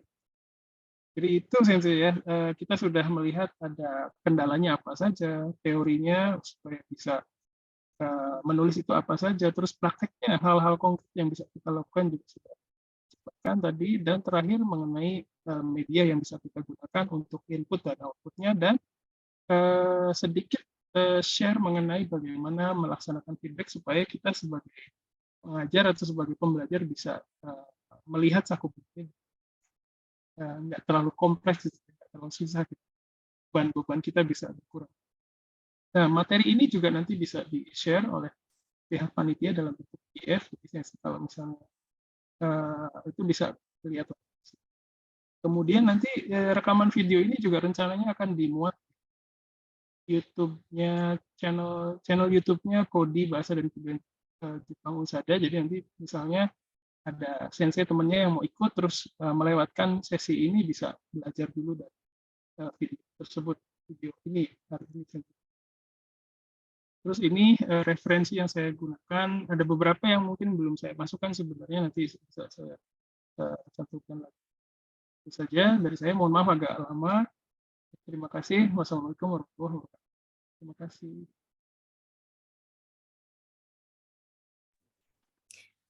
Baik, terima kasih kepada Ari Sensei atas penjelasan materi yang telah diberikan. Sebelum kita memulai sesi tanya jawab, kami informasikan bahwa link daftar hadir pertama sudah tersedia di kolom chat. Kami persilakan untuk mengisi daftar hadir yang sudah tertera, dan kami informasikan juga daftar hadir ini akan ditutup 10 menit dari sekarang.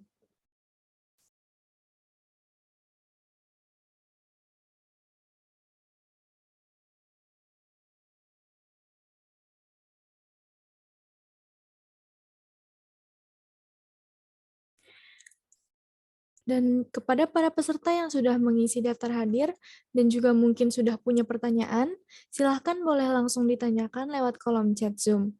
Atau jika ingin tanya langsung, boleh klik raise hand, nanti akan dibantu dibukakan mic-nya oleh panitia. Dan pada saat bertanya, tolong sebutkan nama dan asal instansi. Terima kasih.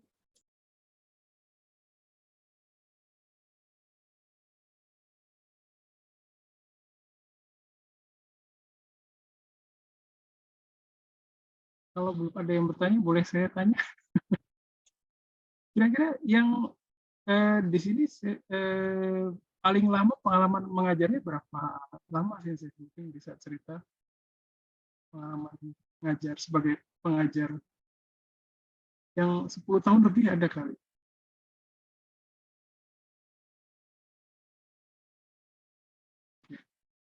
Yang baru ngajar akhir-akhir ini ada. Saya baru bulan kemarin gitu. Oh, Dina Sensei silakan. Ari Sensei, wapi arigatou gozaimashita. Totemo ii deshita. Sangat bermanfaat sekali, dan itu baru membuka mata saya, ya, mengapa saya malas sekali ngajar sakubung, ya, terus terang aja males gitu, ya. Tapi tadi mendengarkan paparan dari Ari Sensei tadi, saya udah lihat, ya, saya banyak sekali kekurangan dalam mengajar.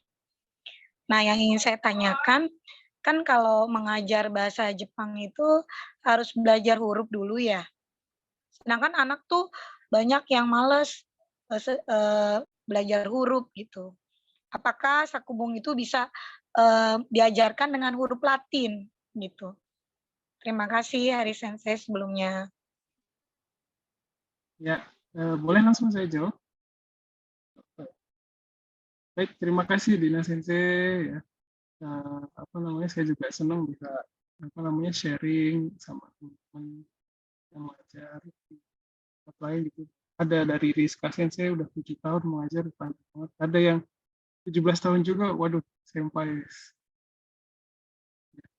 Oh ya, berkaitan dengan pertanyaan Dina Sensei ya, memang itu boleh-boleh aja sih mengajar, misalnya mengarahkan siswanya bisa membuat sakubung tapi tidak menggunakan huruf hiragana, katakana atau kanji gitu ya, hanya menggunakan romaji, itu nggak apa-apa sih.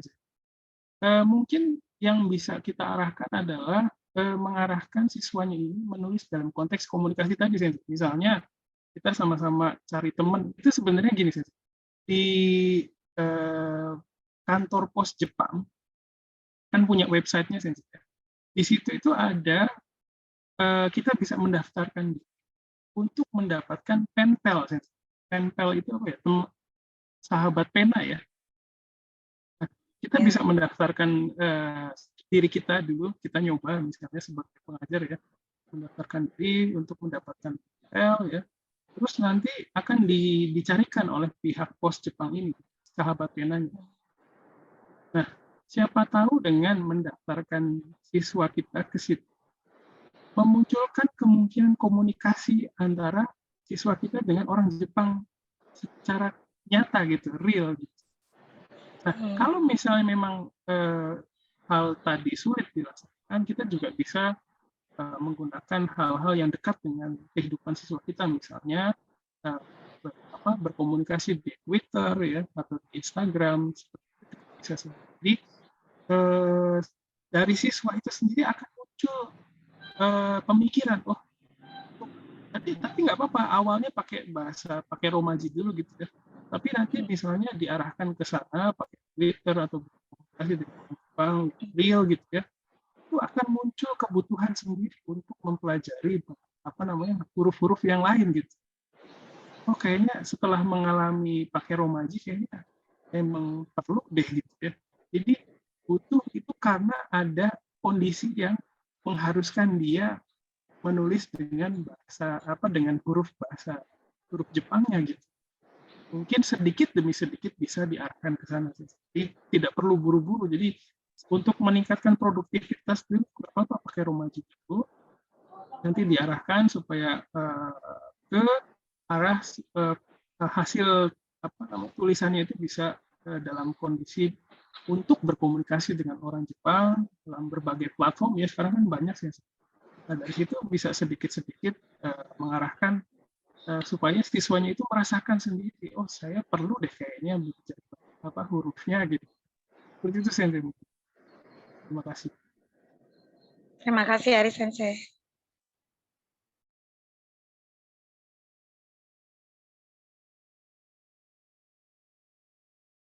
Ada dari Budi Sensei, 15 tahun ya mengajar di SMA ya. Hebat, keren, senpai. Terus ada pertanyaan dari Siti Aisyah Sensei kayak langsung ke saya. Izin bertanya Sensei, adakah contoh format kategori yang untuk penilaian sakubung yang sederhana untuk bisa digunakan di SMA? Oh, sementara ini tidak ada Sensei. Jadi saya pikir kalau pakai penilaian juga bagus Sensei ya. Hanya saja kalau kita sebagai pengajar terlalu detail gitu ya dalam penilaian, kadang kita juga istilahnya membebani diri kita sendiri dengan tugas yang lain gitu. Nah itu kalau saya itu sama sekali tidak membebani diri saya dengan misalnya harus begini itu enggak. Yang penting siswanya atau diri kita itu bisa produktif dulu aja, nggak apa-apa. Nanti kalau memang dibutuhkan penilaian, saya pikir setelah tingkat produktivitasnya naik sedikit, itu Sensei akan mendapatkan gambaran sendiri. Kayaknya perlu penilaian bagian ini deh. Seperti itu Sensei. Terima kasih sudah sampai.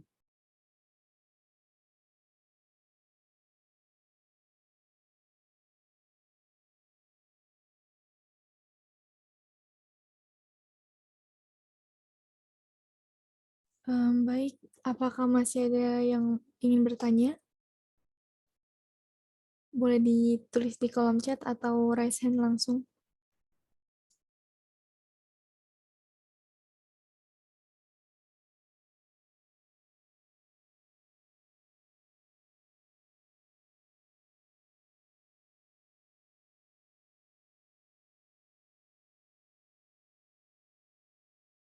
Silakan Ika Sensei.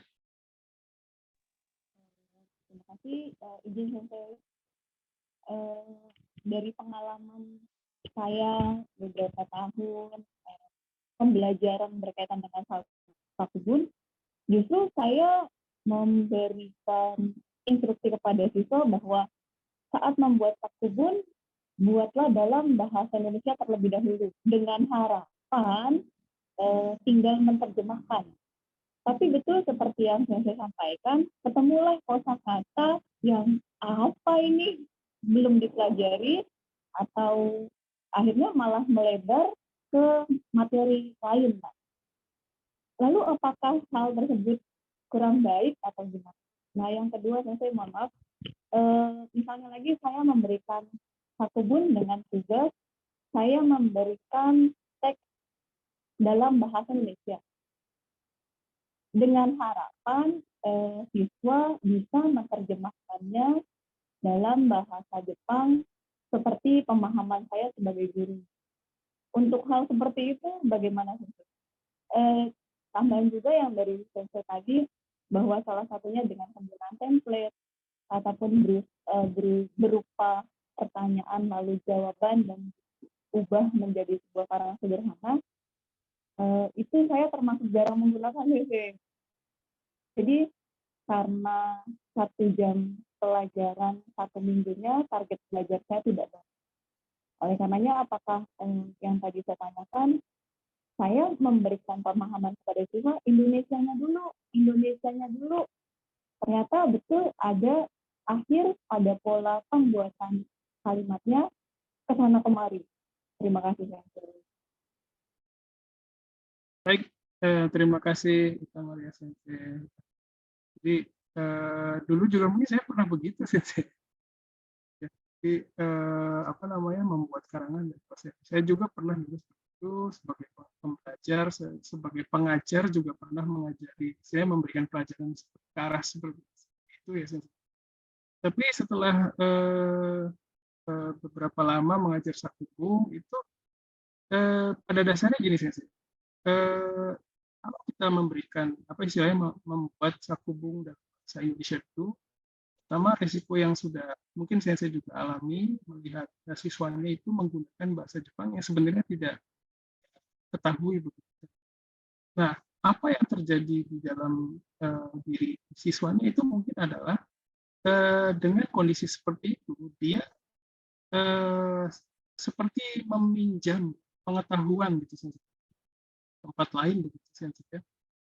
Hanya saja karena itu bukan miliknya, jadi tidak menjadi miliknya begitu saja. Jadi tidak menempel begitu. Jadi kita terus mengkondisikan siswa kita tuh mau tidak mau harus memasukkan kosakata baru, sementara kita sebagai manusia itu punya batas. Mungkin kadang kita lupa ya kita sendiri punya batas gitu. Nah, dengan kondisi tersebut itu ada kemungkinan siswanya terus menumpuk pengetahuan yang sebenarnya dia tidak gunakan sehari-hari. Nah, itu mungkin bisa mengarahkan menjadi distraksi. Sebenarnya kita mau mempelajari bahasa Jepangnya sederhana aja, tapi karena terus menumpuk ya bahasa Jepang yang yang mungkin tidak digunakan sehari-hari atau mungkin belum dipelajari, itu menjadi distraksi dan mengganggu fokus siswa tersebut dalam mempelajari yang sebenarnya harusnya yang dekat dengan kehidupan dulu sebagai seorang siswa. kalau saya kebetulan di waktu S2 itu belajar mengenai proses pemerolehan bahasa asing. Nah, di situ juga disebutkan bahwa kondisi tersebut ya, kalau mau tidak mau kan mungkin siswanya juga harus bertemu dengan bahasa Jepang yang tidak dia pahami, dan itu sumbernya karena bahasa Indonesianya yang sebenarnya kompleks, yang sebenarnya sulit, tapi karena itu bahasa Indonesia, itu bahasa ibu kita sendiri gitu, itu tidak ada kesadaran ke arah situ. Nah, itu yang akan membuat pekerjaan siswanya tambah banyak sih. Karena pekerjaannya banyak, jadi tidak bisa fokus ke pengembangan dari bahasa Jepang yang sebenarnya sudah dikuasai oleh siswa tersebut. Jadi pengetahuan yang sudah ada jadi tidak terpakai begitu saja. Ada kemungkinan seperti itu. Mungkin untuk jawaban pertanyaan yang pertama. Terus yang kedua tadi tentang, mohon maaf saya bisa diulangi lagi yang kedua. Saya memberikan tugas kepada siswa bahasa menerjemahkan sih ya. harapan seperti yang diketahui saya sebagai pengajar. Salah nggak sih?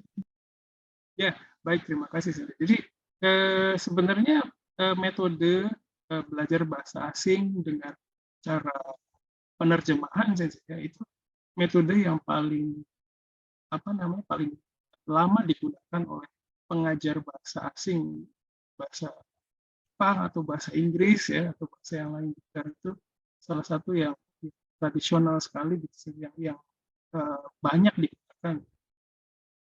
Hanya saja kembali lagi ke, kalau dilihat dari proses orang menguasai bahasa asing, itu kadang memang kalau bukan dalam bentuk komunikasi, itu sangat sulit untuk kita kuasai. Karena pada dasarnya manusia itu belajar dari hal yang pernah saya pelajari, belajar sesuatu berdasarkan pengalaman. Jadi pengalaman itu maksudnya bukan pengalaman mengerjakan tugasnya, tapi pengalaman berkaitan dengan isi yang dituliskan di situ. Nah, kalau memang isinya itu ada korelasi dengan pengalaman dia sebagai siswa atau sebagai apa, mungkin ada kemungkinan bisa terserap. Hanya saja kalau memang agak menjauh begitu, itu menjadi pengetahuan yang hanya waktu itu saja digunakan, tapi untuk selanjutnya tersimpan saja begitu. Jadi ada kemungkinan tidak. Itu saja. Baik, saya terima kasih. Ya, terima kasih. Ada dari Muhammad Nugroho Sensei. Saya di SMA ini baru 2 tahun, tapi mengajar sudah 15 tahun. Mantap. Pindah-pindah sekolah semenjak bahasa Jepang DKI tersingkir gara-gara K3 usia. Ya. Jadi itu ada kondisi seperti itu, Sensei. Ini dunia makro, Sensei, ya. Dunia makro mempengaruhi kondisi pengajaran bahasa Jepang. Untuk sakubu pada sekolah saya saat ini masih belum bisa dilakukan karena semenjak 2 tahun tertahan pandemi, jadi pas masuk sekolah kembali motorik anak-anak untuk menulis sangat luar biasa, betul. Jadi nggak biasa nulis ya. Tapi mungkin bisa dimanfaatkan sih, menulis dengan jempol, dengan memanfaatkan smartphone ya. Jadi dulu waktu mengajar, ini sekarang saya mengajar sakubu di kuliah juga sama sih, nggak menulis gitu sih. Tapi menggunakan smartphone, menggunakan laptop gitu ya.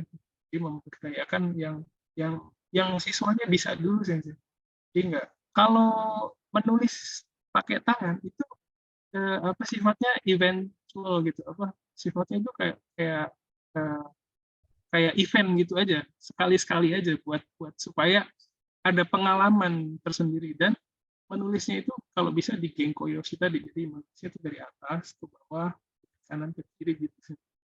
Ini jadi pengalaman yang unik buat siswanya. Terima kasih Muhammad Nugroho Sensei. Baik, pertanyaan tadi adalah pertanyaan terakhir dari sesi tanya jawab hari ini. Jika ada pertanyaan, bisa ditanyakan di webinar selanjutnya. Baik, diingatkan sekali lagi untuk yang belum isi kehadiran, mohon diisi. Terima kasih.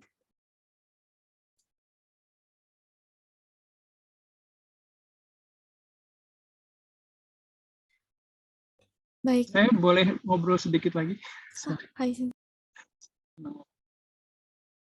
Ya, terima kasih. Pertama saya ucapkan terima kasih untuk sensei-sensei yang sudah di sini. Sekali lagi, saya posisinya itu sebagai sesama pengajar sama dengan sensei-sensei di sini masih berusaha juga sensei, masih bingung juga kadang ya menghadapi siswa, menghadapi pembelajaran, bagaimana caranya supaya saya sendiri bisa nulis dengan baik gitu sensei. Jadi ini adalah sesi ini ya berbagi pengalaman saja sensei. Jadi saya pikir sensei-sensei juga punya pengalaman yang lebih banyak dari saya menangani siswa yang 10% minat tapi 90%-nya nggak minat. Nah itu juga sebuah pengalaman yang pernah saya alami juga, dan itu sebuah hal yang sulit sekali sensei. Jadi sensei-sensei juga pasti punya pengalaman yang bisa di-sharing mengenai ini ke depannya. Jadi silakan nanti jangan sungkan untuk berbagi pengalaman sensei, karena saya juga terus terang masih belajar dan berharap bisa belajar dari sensei-sensei yang ada. Terima kasih.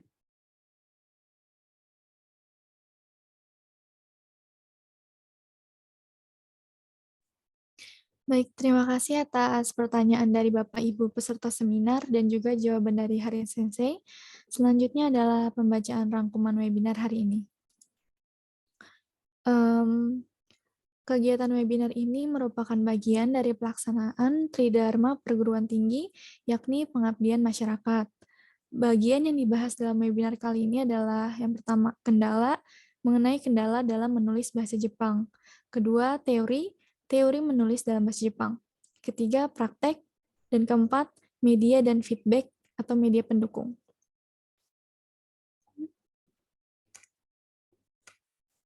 Untuk kendalanya, dari sisi pembelajar, tidak biasa membaca dan menulis. Bila memiliki minat membaca yang tinggi, berdampak pada kekayaan memiliki referensi kalimat. Untuk pengajar, tidak cukup waktu dan tenaga untuk memberikan feedback. Lalu bagaimana teori dalam Sakubung? Teori dari pembelajar itu banyak membaca, sehingga akan banyak memiliki referensi. Untuk teori dari pengajar, memberikan fasilitas membaca, memiliki waktu untuk proses menerima input. Dan untuk praktek, hal konkret yang bisa dilakukan, misalnya penggunaan template dan menyusun sakubung dari pertanyaan. Untuk penggunaan template, yang pertama memberikan contoh sakubung, 2 bisa dimulai dari hal yang sederhana atau dari kehidupan yang dekat dengan kita, 3 mengganti informasi tertentu, dan keempat produktivitas meningkat. Baik, sampai sini saja rangkuman dari webinar hari ini. Dan sebelum mengakhiri webinar hari ini, mohon para peserta untuk dapat menyalakan kamera. Kita akan melakukan foto bersama sebagai dokumentasi acara hari ini. Baik.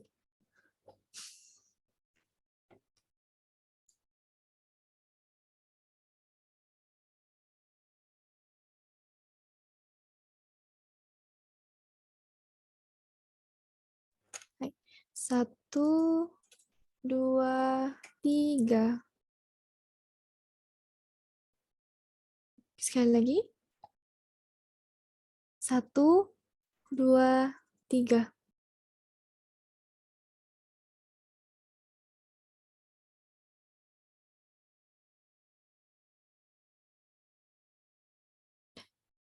Baik, terima kasih.